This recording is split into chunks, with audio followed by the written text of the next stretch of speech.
Velkommen alle sammen. Hyggelig å se dere.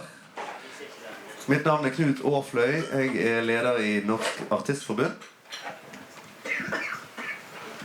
Ikke bare har vi prelarm noen minutter etter klokken 9, men vi har rett og slett utvidet og gjort dette til vårt eget lille bylarm. Nå er ikke bylarm vil høre på oss. Dermed så har vi også for første gang litt av seminarbiten. Og det er en stor glede for oss å introdusere. Welcome, John Leckie.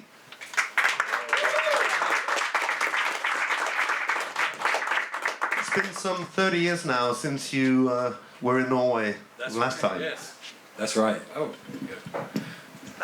that's right. Yes, 30 years. Was it 80 or 81? I can't remember. Is that 31 or 32 years? I read 81 and 82. Yeah. Oh, okay. 30 years. So we'll talk about your productions in Norway a little bit later on.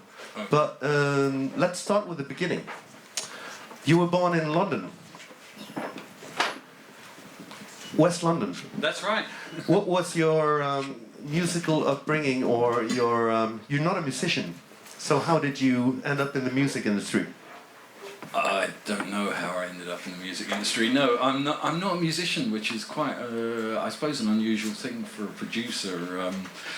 I don't know why. It never really it's rarely bothered me that I'm not a musician, actually. But no, I was brought up in West London, around Portobello Road, around West 11, Notting Hill Gate. That's where I was born. And all through the 60s, I suppose, I went to lots of gigs. You know, I went to I discovered blues music, I suppose, around about when I was about 13. I used to go to the record library and get Sleepy John Estes and Lightning Hopkins records. And then I found out that there were these other guys playing blues, like the Yardbirds and Alex's Corner and John Mayall and Eric Clapton. And I probably saw between 1965, 66, in fact every gig that Eric Clapton played with John Mayall around London, I was there in the front. It sounds really corny with Eric Clapton, but at the time, of course, Eric Clapton was God. You know, he played guitar like no other. You know, he transcended. He took you to different places. You know, all within that blues format. So, yes, I spent a lot of time going to lots of gigs, lots of parties, and doing all that kind of thing. And never knew any musicians, actually. Never really mixed or hung out with musicians, but always, you know, 3-4 gigs a week for all those bands through the 60s all around London. Yeah, and it just, I never knew musicians, No. which is strange. But I went to college and decided, when I left school actually, I didn't want to go to university, didn't want to do anything academic, wanted to be a film director really. I wanted to be like Goddard or Fellini or something, so I thought, I'll go to film school.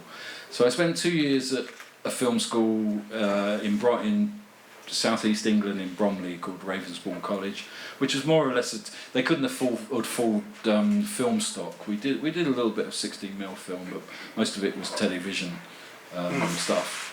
And while I was there at college, actually, I did a thesis on electronic music, which probably saw me in the future. You know, got me the job in the future, because I'd always been into Stockhausen and new sounds and things, although I was more into film at the time. And I decided at college that I'd given up film, given up television. All I was interested in was electronic music. Now, I couldn't play or anything, and it was all just fascinating, having these amazing new synthesizers that come out, like the Moog synthesizer. There was Walter Carlos, which is Wendy Carlos, doing Switched On Bach with the big Moog, and Stockhausen and all that kind of thing. And I used to go around record shops taking notes from the back of records for my thesis at college. And yes, I worked in a film company just as a runner kind of thing, and then thought, well, this is no good, maybe I should try recording studios. Yeah, so, then that's the story I love, how you ended up in Abbey Road, because you wanted a job. Well, that's right. I kind of wrote 4 or 5 letters to all the major studios in London at the time, and there were only 5. there was probably only 5 studios really, and they were all owned by record companies. I mean, there was EMI, Abbey Road, Decca had Decca Studios, and of course EMI and Decca were very competitive. It was almost like if a Decca engineer came into Abbey Road, it was like industrial espionage. You know, you weren't allowed to see the equipment or anything. You know, certain because you got to remember that in those days they used to make their own equipment. So, you know, at EMI, all the equipment, the mixing desks, even the tape recorders, which is called BTR, which is British Tape Recorder, was owned by EMI. Yeah, EMI made stuff for the weapon industry and medical industry. Yeah, all that money that EMI made from Give Peace a Chance went to making the weapons. It's true. And Decca, of course, invented radar. You know, Decca was the other record company that built their own equipment and everything, and signed the Rolling Stones, and you know, so there was a lot of competition between the two. I wasn't aware of this. I just wrote to Decca and EMI, Olympic, ICP, studio in Portland Place. There was about 5 studios, that was it really. And EMI was the only one that replied, and they gave me a job. Thank you. That must have been amazing, because this was on this very day in 1970, February 15th, you had your first working day in EMI. That's right. In the Abbey Road Studios. And this was at the time when the Beatles were splitting up. I think they'd already split up. I think like the 2nd or 3rd week, so 1970, they were mixing, Phil Spector was mixing and overdubbing the orchestra and choir on Let It Be. Mm-hmm. But the Beatles had kind of stopped recording by 1970. I think they finished the recording of Abbey Road about 1969, and by 1970 they weren't talking. And I remember that after a few weeks being there, there was this guy, Phil Spector, who did Be My Baby, who was Crazy American, and he was down in Studio 1 with this massive orchestra and choir, and they were up in this little room, room 4, mixing. And yeah, no, of course the Beatles never came, you know. No. But what was it like beginning Abbey Road? Were you in awe? Were you scared? Or what, can you remember the... I was scared, yes. Scared. I was scared because I was probably only 19 and everyone else were like 20, everyone else were 30 really. They were all old blokes, you know, they all had like suits and ties. I was the long-haired, hippie kind of mod guy or whatever. I was, you know, they were all straights really. Were they still using the white coats? No, they'd stopped the white coats actually, but it was close to that. It was really always interesting because on a Saturday, if you went in and worked some overtime on a Saturday, you'd see all these guys that you used to see, and they would have like a roll neck jumper or a jumper that I've got on now, you know. Instead of wearing like a tie on a Saturday, they'd have a casual sort of sports jacket or something, which was great, you know. But yeah, I was the long-haired hippie. That's the only way I got the job, really. So you were a tape operator for the Beatles and also Pink Floyd.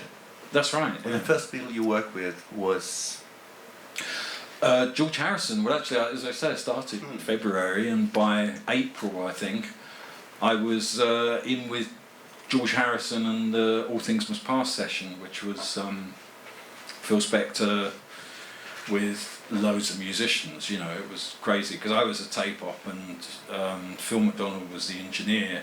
And the main thing, of course, me running around was headphones, because you'd have kind of 24, 26 musicians, and you try getting 26 headphones all working, all sounding the same, you know, in both ears. It's a full-on job. But yeah, so it's quite a session to be introduced to recording studios with, and it all went down on 8-track. So I don't know if you know that record, All Things Must Pass, My Sweet Lord, and you know, it's 2 of everything really. It's 2 drummers. It's Derek and the Dominoes really. It's 2 drummers, 2 bass players, 2 pianos, Gary Wright from Procol Harum, Billy Preston on organ, 2 Hammond organs, 2 of everything really. Horns, Badfinger. Now, I don't know if you know Badfinger from... well, Badfinger were like my age, so all the Beatles were a few years older. They were like, I was 19, 20, they were like 26, I suppose. So they were pretty old, pretty ancient, you know. But Badfinger were my age, so we immediately, you know, and nearly on every track of that record there was Badfinger playing acoustic guitars, 4 acoustic guitars around one mic, and they'd be in the corner, you know, little drone, and just playing all the time, you know, every song, you know. And George would come over and show them what the chords were. So yeah, they're great sessions. I can't remember anything about it. It's a long time ago. But anyway, after that, April, so that sort of dragged on through the summer. And it was funny because I remember we used to go for days without seeing darkness because it was always light. You know, we'd go in the studio and we'd come out at 4 in the morning. And so it was always daylight to us, you know. Every time we went, doesn't it ever get dark out here? Because it was always daytime. And then October, the same crew that did the same staff that did the George Harrison record, we did John Lennon Plastic Ono Band record, which was of course the opposite to the George's record because it was just Klaus Voormann, Ringo and John. Just a 3-piece really, bass drums. John would either play guitar or piano, but it was laid down very minimally. Yeah, that was a totally different session because from George Harrison, where there was loads of people everywhere, you know, friends, girlfriends, Hare Krishna people. You know, Hare Krishna, suddenly there'd be 20 or 30 Hare Krishna people all dancing in the studio with food, you know, and they'd lay all the food out, you know, and then we go, oh, come on, we're starving, and they'd say, you can't eat it yet until we've blessed it, you know. They'd have to chant for an hour before you could eat the food, but yeah, it was the Lennon session was very different to the Harrison session because it was, although it was, you know, a lot of people think, you know, when you hear that record, it's all very intense, but actually it was a lot of fun. Actually, it was kind of relaxed. Yeah, it was a lot of fun, a lot of joking and stuff. I heard John Lennon had a nickname for you. What was it? Oh well, when the record came out, my name's John Leckie, by the way. When the record came out, it said engineer John Leckie, which is spelled wrong, Leckie. So I was going to have these badges made. I went to Meadham once, and I thought, I know, I'll get some badges that say Lennon called Leckie Leckie. I got one made away. Anyway, how did you know that? Oh, is it in the book? So, and the Pink Floyd sessions wasn't you were there as an engineer? Yeah. Well, what happened? Do you want me to show you the thing? Yeah. Should I show you that? Yeah. You know, he's brought you some pictures from his private collection. Sorry.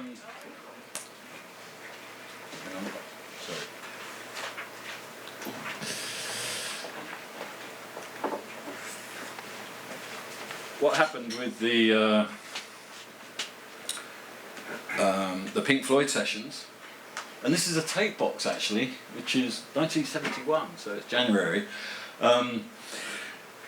Abbey Road at the time only had 8 tracks, and we recorded what's the album Medal with echoes, and one of these days cut into little pieces. You probably know all these songs and stuff. But the one side of the record is called Echoes, which is a 22-minute piece.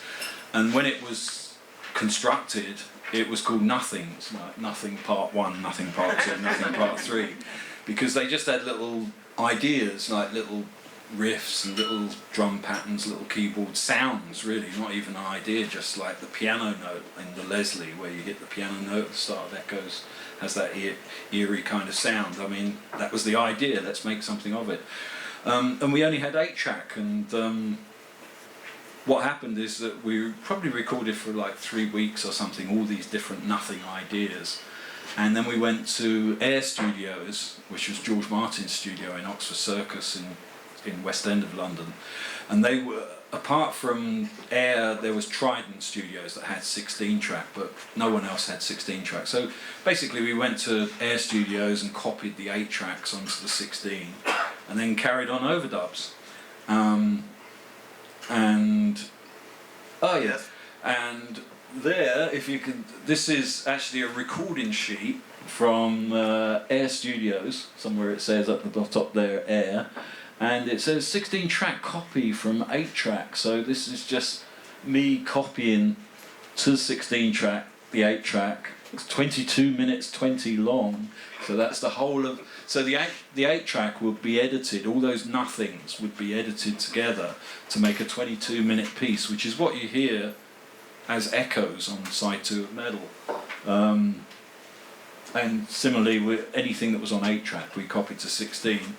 And then I carried on at Air as the engineer, so I did all the recording. I didn't mix it because it was mixed at Morgan Studios, but all the recording, all the sounds and the vocals and the crazy effects and loads of other stuff that wasn't used, the Seamus the dog barking, all that stuff. Recorded all that as well. And Pink Floyd, we kind of, it's funny because the Floyd, we were, maybe it's because we kind of, well, Floyd were from Cambridge, but maybe it's because we were from like Ladbroke Grove and we were kind of quite friendly and close, similar. That we, through Abbey Road, we knew each other through the years. You know, I didn't work on Dark Side of the Moon, but I was often down the corridor or in the room, and I started Wish You Were Here because Wish You Were Here was done in, at EMI they'd renovated the studio and put a new Neve mixer in Studio 3, which was the first time an outside manufacturer had built a mixer for a EMI. You know, they'd always built their own equipment, and so here was this. You'll see a picture of it later. Yeah, because yeah, I have to remind myself that I have to tell you that you'll be able to come with your questions later on. We have a microphone over there. In I think it was '75. You produced your first album, was it? That's right. Yeah. In Abbey Road Studios. Yeah. I'd sort of been. Well, I'd been engineering, doing... The thing at Abbey Road is that you end up doing all different types of music, you know. You could be staying up all night with Pink Floyd, but you might have to be in at 9 o'clock to do a classical... to tape up on a classical session, to assist a classical session. But you could be engineering the Pink Floyd till 5 o'clock in the morning, whatever you get up to. But then at 9 o'clock you've got to be in and do this tape copy or something, you know. So, and you had to deal with all different kinds of music, you know, people that, you know, like, let me think now, Andre Previn, you know, you'd have to do Andre Previn or Yehudi Menuhin, classical people, you know, or very straight, you know, Cliff, for instance, Cliff Richard, you know, Cliff Richard, Cliff, sorry, Cliff Richard. So, you know, you might be doing a Cliff session and Cliff in the Shadows, and you're not allowed to swear, you know, you can't say shit off, certainly you can't say fuck or anything. If you swear on a Cliff Richard session, you're out, you know. Yeah, so... So it's Bebop Deluxe. Bebop Deluxe, yes, was my... This is 75, 76, I read. We're on... Well, actually, I'll tell you what we do. Yeah. You decide. Seeing as we're talking of these old times, yes. He asked me to do some pictures, and of course I ended up with like 100 pictures, and so there were. You'll have to excuse us. Anyway, this is actually me at college, doing with the Ampex, the mighty Ampex there, doing a bit of recording, and this is me about 1972 at Abbey Road. That's me, if you don't recognise. This is Tony Clark, that did a lot of Wings records and a lot of stuff. Pete James was actually the assistant, the tape op, on all the Pink Floyd, Dark Side of the Moon, Wish You Were Here, all the Pink Floyd records. And Peter Mew actually did Ummagama. Peter Mew started at Abbey Road in, I don't know, Love Me Do. He probably worked on Love Me Do. And he's still there. Peter View, this chap here, yeah, he's still there. If you want him to do your record, he's still there today, and he looks exactly the same. He's got the same. He does. If you see him, if you go into Abbey Road and ask for Pete View, there he is. And these are some other pictures. You see all the mixers, EMI. It's all built by EMI here. This is actually in Studio 2 where there's JBL speakers, which was quadraphonic. There were 4 of those speakers. Oh. This room, Dark Side of the Moon, was recorded and mixed. It was never taken out of the room. And it's a really weird room because if you sat there, you won't hear any bass. Unless you sit in the corner, in the seat in the corner, it's the only place you hear bass. So whenever you do a mix or something, everyone would take it in turns to sit in the corner to hear the bass. Yeah, the bass sounds good, you know, because anywhere else you sit, you couldn't hear any bass. But what it really taught me was that, you know, all this stuff about monitoring and acoustics and things. Dark Side of the Moon was done in a room that's totally bass light, and yet when you hear it, it sounds rich and normal and not over bassed and not, you know, no one's like compensated. You get used to it with monitoring, you know. If you listen to a lot of music you like and slowly your mind adapts to it, and you know, you can kind of, I mean, they have to be kind of full range, but you just have to get used to monitors. And you know, one of the things with Abbey Road Studio 2, if you played something in there, it would always sound awful, and yet all these great records came out of it, you know, that were recorded mixed, never played anywhere else other than in that room. So there's something about it, I don't know. This is me in room 14, very glamorous room here, just doing a bit of copying or something. And this is in Studio 4 actually, another quadraphonic room. You see those big speakers, there was always 4 big JBL speakers in each room, because quadraphonic in 1972, 73 was the way forward. Everyone was going to, you know, you're going to throw out your stereo and everyone was going to have quadraphonic, and, you know, there was a big push for it and no one was interested really. And yeah, and again, it's an EMI desk. You see, these are called TG desks, TG mixers. There's a lot of, these were actually built by EMI and sent out to all the EMI studios all around the world, you know, in all around Europe, South Africa, Singapore, Australia. They all had these TG desks. They're worth a fortune now, you know. But yeah, that's all we knew. That's all we had. We were desperate for anything that wasn't EMI. You know. And anyway, here's me again. And this now is in Studio 3 when it went to a Neve desk. So as I say, Wish You Were Here was the first time that EMI had installed outside equipment, like third-party equipment, which was this massive Neve desk. And again, they equipped every studio around the world that was an EMI studio was re-equipped with Neve at enormous expense. So you'll often see, and if anyone's interested in second-hand pro audio gear, you'll often see EMI Neve, which means it came from this series of 1083 modules they are. I mean, just one of these, just this little bit here, would now cost you £2,000, without a doubt. Just that bit there, just those 3 knobs, 2,000 quid really. So it's strange. You had a picture of Bebop Deluxe in Abbey Road as well. Oh yeah, this is the Stones. Bebop Deluxe is coming up. So there we go. No. Sorry, I'm not very good at this. Here we go. So this, you were talking of, this is a group called Bebop Deluxe. It was the first, there's me on the end there. They're quite big in the 70s, weren't they? Yeah, we did. I had actually ended up doing about 6 or 7 albums with them, and there was a lot of push for them with Capitol in America. Bill Nelson here was a pretty hot guitarist, you know, right? And also there was a kind of glam rock, it was the time, you know, kind of glam rock, Roxy music kind of thing, funk soul, Hendrix effects, keyboards. Again, it was keyboards, it was guitars and electronics. You know, Andy, the keyboard player, he had one of the first Polymoogs, but it was always keyboards and electronics. You know. Which is a bit the same as XTC in some way, and bands today, you know, it's keyboards and electronics. So do you think that Bebop Deluxe was your way into the new wave genre. Yeah, I suppose so. Because XTC, you produced the first 2 XTC albums. That's right. It was in 78, 79, something like that. Yeah, it was 77, 78 actually.